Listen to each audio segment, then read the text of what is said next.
Hello, this is part two of acids and bases. And one thing that I failed to mention in part one is the word alkaline.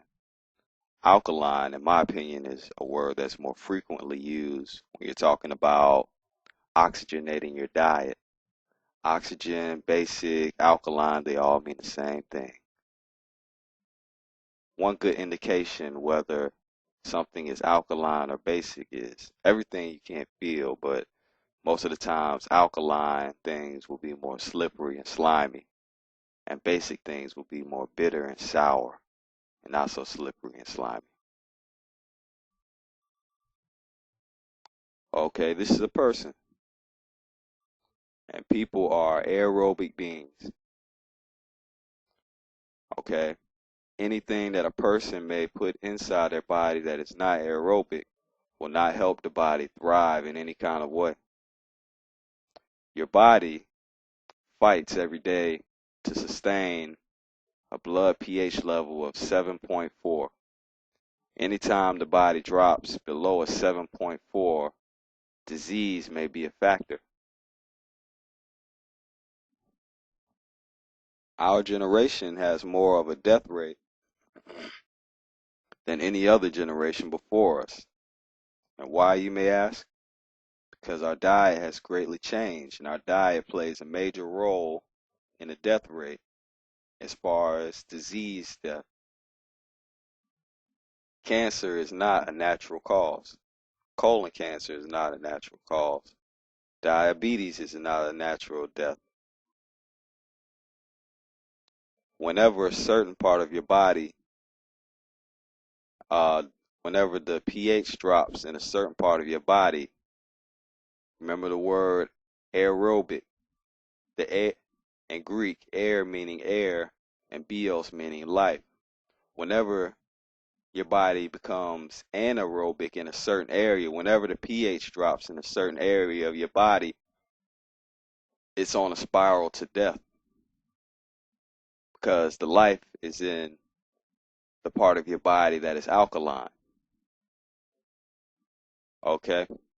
Whenever an example is colon cancer.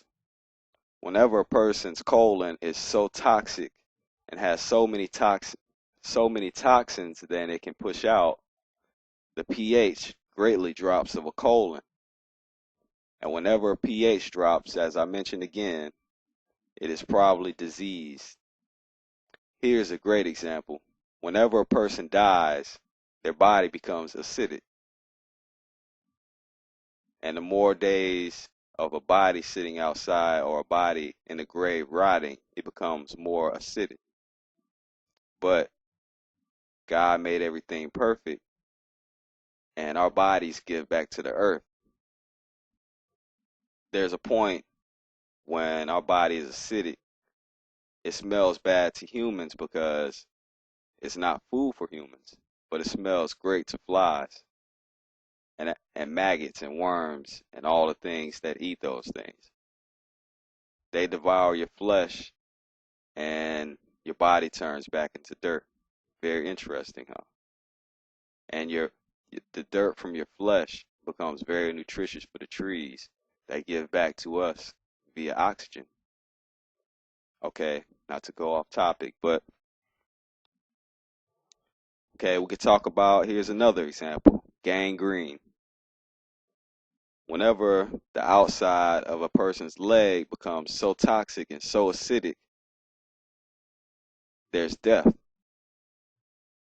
That part of your body, that part of the flesh, that part of the inside of the flesh, the muscle is dying. So people should check their pH often. You can buy pH strips from maybe pharmacies or even herbal stores. Okay, let's talk about fats for a second. All fats are stored up toxins inside of your body. Your body takes as many toxins as it can to form fat and stores it for energy, later energy. But all it is toxic. Many people have a hard time losing weight because they're not feeding their body the right nutrition. I wouldn't say, in my opinion, that it's some kind of metabolism problem. Yeah, DNA is a factor in losing weight, but most of the time people aren't feeding their bodies nutrition. Not only feeding your body certain nutrients, but feeding your body vitamins as well. And even certain phytochemicals help the body from different plants inside nature. But as far as vitamins and nutrients, the way the body uses them, the cells inside the body, they eat oxygen. They take in oxygen just as you do.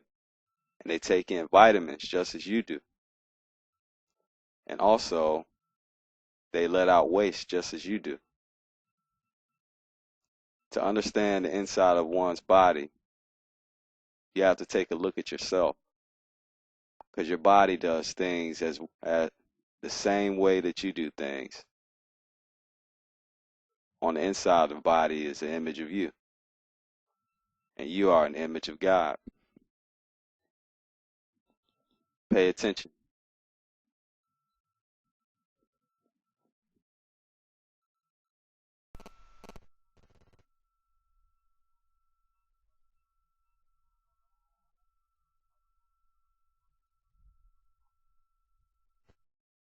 People have to understand that God made all things perfect.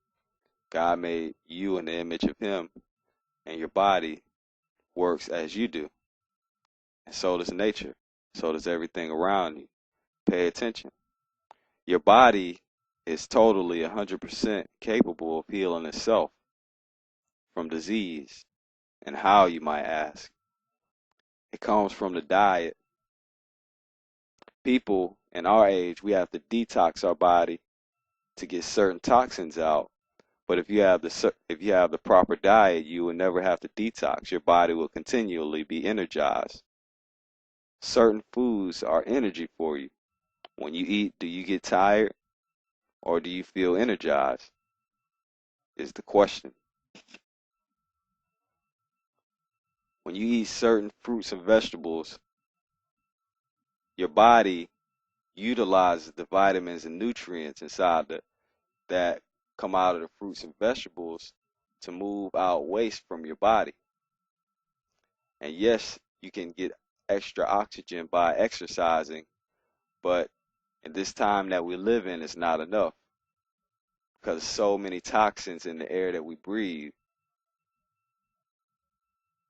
Another way is getting oxygen through the air, through food. In this video clip, it'll show you a good example of how the body heals itself and is capable of healing itself through your diet. And when you hear the word diet, people automatically think losing weight. No, the definition of diet is the kinds of food that an animal or community habitually eats. From Google.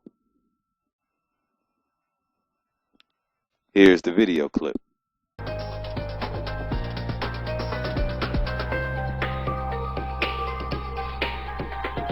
This is the blood of one of my patients right at the time when he came to see me at the clinic. It looks like there's stacks of coins piled against each other. Those are red blood cells. They're not supposed to be like that. They're supposed to be separate from each other, nice and round, floating around the blood, transporting oxygen, and this is not happening here. The blood is so acid that they're trying to protect themselves. So in this person, there's not an adequate transport of the oxygen. You see these little dots in the background? These are bacteria in the blood. We are not sterile. In this particular person, the bacteria levels are way above normal. These dark spots here in the background, they're pieces of cholesterol. These pieces clog up the small arteries. The smallest artery is the size of one of these round red blood cells. So this one over here can clog a capillary, preventing this from coming in. That's where hearts are clogged up with cholesterol pieces. That's where brain clots happen.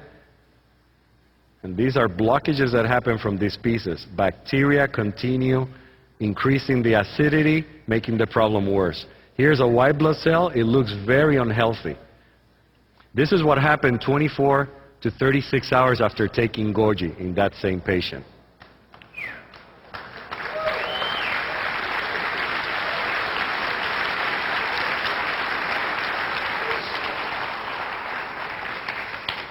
The cells have separated, meaning the blood is becoming more alkaline. It's transporting oxygen better. That's why they feel better right away. They're oxygenating better immediately. The bacteria floating in the background, they're still there, but it's better. This is a white blood cell in the center. It's moving up and it's becoming wider. This white blood cell is starting to wake up. It's supposed to move across the blood, eat the bacteria, eat the cholesterol pieces, recognize what's supposed or not supposed to be there, and have a good time, of course. Because it's just like us. Eat to live or eat to die.